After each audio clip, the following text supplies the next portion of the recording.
네, 안녕하십니까. 네, 지난 시간에 이어서 두려움과 믿음이라고 하는 주제를 가지고 오늘도 성경 공부해 보도록 하겠습니다. 지난 시간에 그 마지막에서는 그 인간 심리의 양면성에 대해서 이야기를 하면서 이제 마무리를 했었는데요. 인간 심리의 양면성이라고 하는 것은 뭐 그런 겁니다. 매우 이제 소극적인 어떤 그런 마음을 가지고 있는 사람들이 굉장히 뭐 술을 먹는다든지 이렇게 되면은 굉장히 적극적인 사람으로 좀 뭐 뭔가 만용을 부리는 것 같은 그런 사람으로 이렇게 변화되는 거. 그래서 뭐 술 먹으면 뭐가 된다 뭐 이렇게 이야기도 하잖아요. 뭐 그렇게 이제 앞뒤가 바뀌는 어떤 뭐 그런 사람. 아니면은 굉장히 행복한 웃음을 짓고 평소에는 다니지만 그 속에는 엄청난 어떤 슬픔을 가지고 있는 뭐 그런 사람이라든지 아니면은 매사를 항상 긍정적으로만 보는 그러한 사람 속에 지극히 부정적인 그러한 마음이 숨겨져 있는 뭐 그런 사람들에 대한 것들을 인간의 어떤 양면성 이렇게 해서 이제 말씀을 지난번에 드렸습니다. 그래서 이런 양면성이 있기 때문에 근데 현대인들은 이제 굉장히 긍정적이고 적극적인 사고방식을 갖고 싶어 하기는 하지만 뭐 현실에 대한 어떤 뭐 부정적인 뭐 그런 마음들 그래서 부정적인 방향으로 기울어져 가고 있고 뭐 누군가를 원망을 한다거나 또 삶을 이렇게 비관적으로만 좀 생각을 하는 그리고 또 어떤 뭐 소극적으로 뭐 위축시키는 것도 많다. 뭐 이런 이야기들을 이제 드렸던 것입니다. 그래서 오늘 지난 시간에 이어서 이야기를 해보면은요. 인간의 마음속에는 항상 이런 양면성이 있다라고 하는 것입니다. 그래서 그 물질의 기본 구조, 이 원자의 어떤 기본 구조를 물론 여기 이제 중성자 뭐 이런 게 있긴 있지만 결국 이 플러스는 이제 양자고요. 그리고 이 마이너스는 이제 전자잖아요. 그래서 양자나 뭐 중성자가 이렇게 있는 이 원자 핵이 있으면 이 전자라고 하는 것이 이렇게 돌아다니면서 마이너스 극이 돌아다니면서 이렇게 이 원자를 이루고 있다라고 하는 것이 이제 그 어떤 그 원자의 물질 구조를 이야기하는 아무튼 그 원자 속에는 이렇게 양자와 전자가 쌍을 이루고 있는 것과 같다. 뭐 결국은 이 전자 양자라고 하는 것은 이 플러스 아니면 마이너스 이런 이야기를 하는 겁니다. 그러면은 우리 그 인간의 심성 중에도 양면성이 있다고 그랬죠. 그럼 어떤 부분에 플러스 부분이 있다면 어떤 부분에 마이너스 부분이 있다라고 하는 것입니다. 자, 예를 들어서 어떤 사람이 돈을 많이 벌어서 큰 부자가 되기를 원한다라고 가정을 해보도록 하겠습니다. 그런데 지금 그에게는 이 5억이라는 돈이 있습니다. 5억이라는 돈이 있다라고 한다면 이 5억을 투자를 해야 또 뭐 더 많은 돈을 벌 수가 있게 되지 않겠습니까? 그런데 또 한편으로는 이런 게 있다라고 하는 것이죠.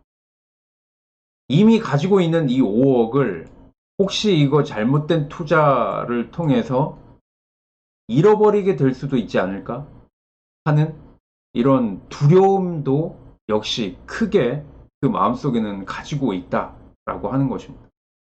돈을 더 많이 벌고 싶어 하는 그런 이 바램, 그런 바램과 비례해서 이미 가지고 있는 이 돈을 잃어버릴지도 모른다라고 하는 그런 두려움을 가지고 있다라고 하는 것이죠.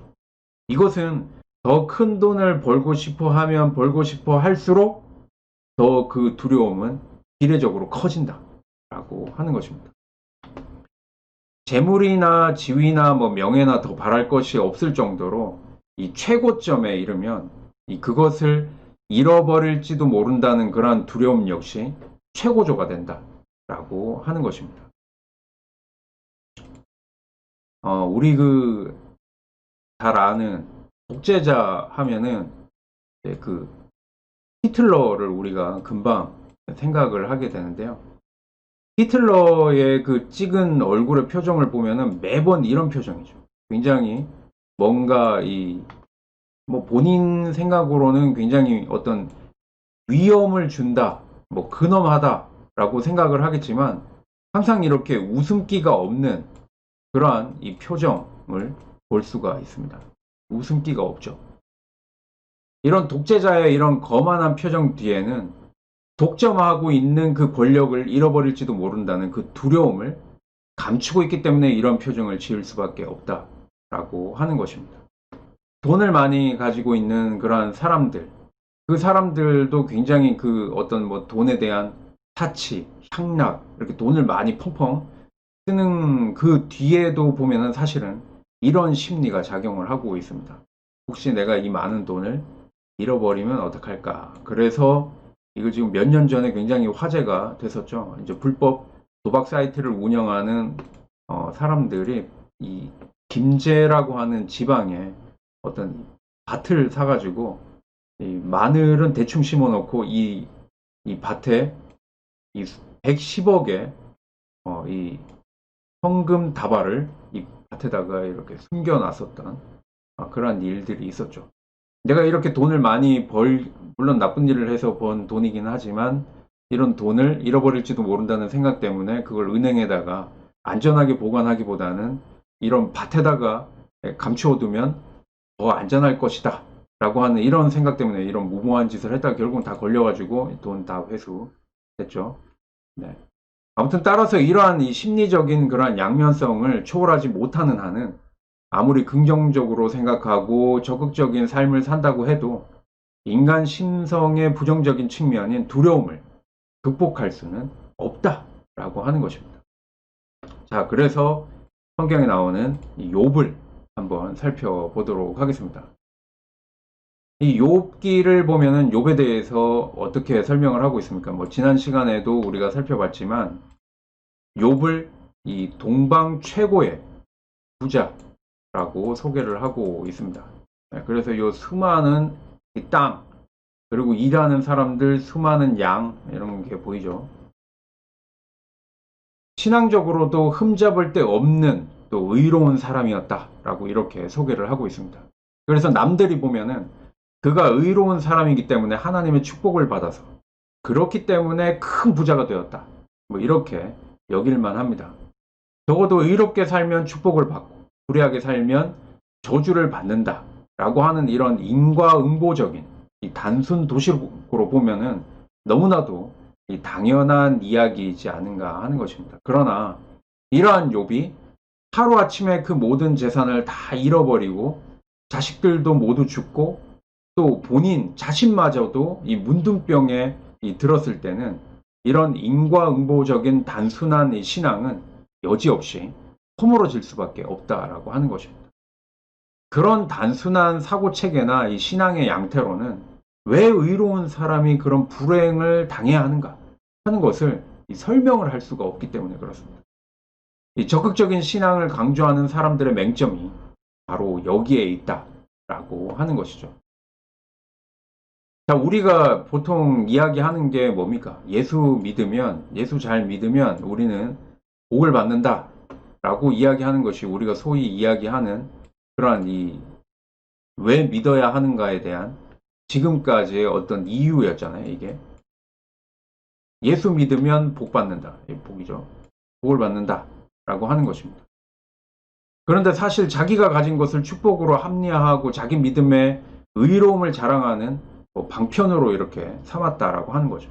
그런데 만약 그런 신앙을 가진 사람이 예기치 않은 어떤 재난을 당하거나 이 가지고 있는 모든 것을 잃어버리게 되면은 그때는 어떤 신앙으로 그 상황을 설명할 수 있겠는가 하는 것입니다. 그리고 그러면서도 마음으로는 자신이 가진 그 소유를 잃어버릴지도 모른다는 그런 두려움에 사로잡혀서 살아간다고 하는 것이죠. 그렇다고 한다면 이 사람 자신 있게 내가 지금 이렇게 많은 걸 가지고 있기 때문에 나는 하나님으로부터 축복받았어 라고, 그래서 내가 예수 잘 믿으니까 이렇게 축복받은 거야 라고 이야기를 하긴 하지만 그 이면에는 이 많이 가지고 있는 이 소유들을 하루아침에 잃어버릴지도 모른다라고 하는 두려움에 사로잡혀서 살아간다라고 한다면 그걸 과연 믿음이라고 이야기할 수 있는가라고 하는 것입니다. 믿음이라고 이야기하면서 이 사람은 두려움을 가지고 살아간다라고 하는 거죠. 내 지금 가지고 있는 이것을 전부 다 잃어버리면 어떡할까? 이 복이 사라지면 어떡할까? 하는 그런 두려움. 사실 남들로부터 의롭다고 칭송받는 이 욥의 신앙 속에는 자신의 소유를 잃어버릴지도 모른다라고 하는 그러한 두려움이 있었다라고 하는 것입니다. 그리고 그 두려움이 하나님에 대한 두려움으로 연결되어 있었던 것이라고 할 수가 있습니다. 내가 혹시 하나님한테 잘못 보여가지고 하나님이 내가 지금 가지고 있는 거 다 뺏어가면 어떡하지? 마치 주기도 하고 빼앗기도 하는 아버지가 두려워서 아버지의 말을 항상 잘 듣는 그 아들과 같다라고 하는 그런 모습을 이야기하고 있는 것입니다. 바로 이런 점에서 욥이 가진 신앙의 맹점을 사탄이 꿰뚫어 보았다라고 하는 것입니다. 이 두려움을 사탄이 보았다라고 하는 것이죠. 그래서 사탄은 무엇이라고 이야기를 합니까? 욥기 1장 9절의 말씀을 한번 보도록 하겠습니다. 욥기 1장 9절의 말씀을 보면은 사탄이 인간의 그 두려움을 꿰뚫어 보면서 이렇게 이야기를 하죠. 사탄이 여호와께 대답하여 이르되 욥이 어찌 까닭 없이 하나님을 경외하리이까? 바로 이거죠. 이게 인간이 가지고 있는 그 믿음의 맹점이라고 사탄이 꿰뚫어서 보고 있었던 것입니다. 그것이 무엇이냐? 11절에 말씀하고 있습니다. 11절을 보면은 바로 이거죠. 이제 주의 손을 펴서 그의 모든 소유물을 치소서. 이 치라는 거는 다 없애버리라는 얘기죠. 잃어버리게 만드는 거죠. 그렇게 하면은 틀림없이 주를 향하여 욕하지 않겠나이까? 라고 하는 것입니다. 이게 바로 이유였다라고 하는 거죠. 이 믿음이라고 하는 것은 결국 내가 이렇게 많은 소유를 가지고 있기 때문에 내가 축복을 받은 사람이고, 그래서 내가 축복을 받은 사람이기 때문에 혹시 축복이 뺏길지도 모르기 때문에 내가 하나님을 잘 믿고 있는다라고 하는 그 인간의 어떤 이 혹시나 뺏길지도 모른다라고 하는 인간의 이 두려움, 이 두려움을 사탄은 꿰뚫어 보고 있었다라고 하는 거죠. 이건 두려움이라고 한다면 믿음이라고 할 수 없다라고 하는 거죠. 사탄의 이야기. 바로 이걸 꿰뚫어 본 겁니다. 그래서 만일 사탄이 우리의 신앙을 놓고 하나님과 이 욥처럼 이런 내기를 한다라고 한다면, 그래서 이 우리의 지금 가지고 있는 그 소유를 쳐서 가진 것을 모두 빼앗아 버린 후에도 우리가 하나님을 섬기는지 어떤지를 시험해 보겠다고 한다면, 그럴 때 우리의 신앙은 과연 어떻게 해야 될까요? 이게 우리 신앙을 가진 사람으로서 이게 참된 신앙인가? 그렇지 않은가? 하는 정말 이 궁극적인 고민이라고 할 수가 있다라고 하는 것입니다. 신앙이라고 하는 것은 정작 이 가지고 있는 모든 것을 잃어버리고 하나님이 계시지 않은 것처럼 여겨질 때 어떤 자세로 임하느냐 하는 것으로 판별되는 것이다 라고 말씀드릴 수가 있습니다. 지금 하고 있는 사업도 망하고 내가 그동안 자랑하고 있었던 건강도 잃어버리고 그렇게 내가 가진 모든 것을 빼앗긴 것과 같은 그럴 때, 바로 그때 하나님을 어떻게 대하는가를 보면은 하나님과 올바른 관계에 있었는지 어떤지를 알 수 있게 된다라고 하는 것입니다. 이러한 상황 가운데 놓여졌음에도 이 흔들리지 않는 신앙은 진실되다라고 이야기를 할 수가 있습니다. 바로 이 진실된 신앙을 가지는 것이 우리의 목표이지 않겠습니까? 우리에게 어떤 조건으로서 우리에게 뭔가 소유가 많이 있으면, 아니면 남부럽지 않을 만한 무엇인가가 있으면 하나님으로부터 축복받았다고 이야기하고, 그런 조건들이 사라졌을 때 그때는 하나님이 나를 버리셨나? 신앙이 흔들리기 시작하고 그렇게 한다면 그게 과연 올바른 믿음이고 올바른 신앙인가 하는 것을 우리는 생각해 보아야 된다라고 하는 것입니다. 모든 것이 뺏기고 모든 것을 잃어버린 그 상황 가운데서도 내가 하나님만을 끝까지 믿고 의지할 수 있다. 그 하박국 선지자가 이야기하는 것처럼 밭에 무화과 나무 가지, 그리고 그 들에 다 키워놨던 그 가축들이 다 없어져도, 외양간에 송아지고 소들이고 다 없어져도 나는 여호와로 인해서 기뻐할 수 있다라고 이야기할 수 있겠는가? 그렇게 이야기할 수 있다면 그건 진실된 믿음이라고 이야기할 수 있다라고 하는 것이죠. 그리고 그 신앙만이, 그렇게 이야기할 수 있는 그 신앙만이 두려움이라고 하는 이 삶의 불안을 극복하고 삶의 평안을 얻을 수 있고, 그 평안 속에서 참된 용기를 얻을 수 있는 것이다 라고 하는 것입니다. 자, 욥은 자기 소유를 잃어버릴 것을 두려워하고 그런 두려움으로 하나님을 섬겼다 라고 하는 것입니다. 그런데 정작 소유도 잃고 자식들도 잃어버리고 자기 목숨마저 잃어버릴 지경에 이르게 되었습니다. 그런데 그런 상황에서 과연 무엇이 욥을 지탱시켜 주었는가 하는 것을 우리가 성경을 통해 한번 보도록 하겠습니다. 자, 욥기 1장 21절을 보도록 하겠습니다.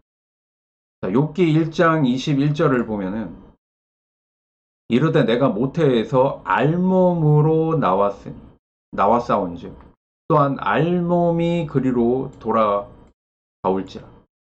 주신이도 여호와시오 거둔 이시도 여호와시니 여호와의 이름이 찬송을 받으실지니이다 라고 말씀하고 있습니다.